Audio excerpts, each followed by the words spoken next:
Welcome to the CFD Weekly Overview of the global financial markets.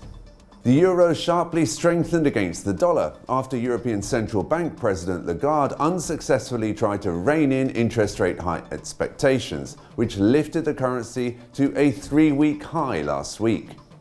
The British pound was little changed against the dollar in a highly volatile market.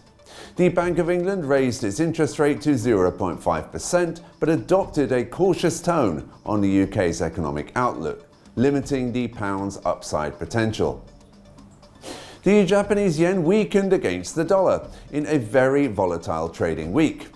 The benchmark 10-year US bond yield rose to 1.93%, while the Japanese bond of the same maturity yields only 0.2%, with the difference further expanding. This currency pair is very sensitive to interest rate differentials between US and Japanese bonds. Gold prices rose, recovering further after the slump following the US Federal Reserve meeting 2 weeks ago.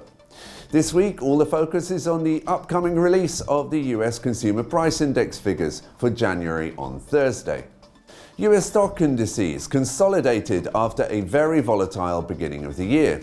The sharp fall of Meta Platforms or Facebook pulled down stock markets again on Monday. The earnings season is beginning to wind down. Disney will report its fourth quarterly results on Wednesday, while Coca-Cola will do that on Thursday. Oil prices rose last week as diesel demand in the US has risen to its highest level for this time of year in at least 3 decades, while stockpiles on the US East Coast are at their lowest level since April 2020. Tensions between Russia and the West over Ukraine provided support for oil prices.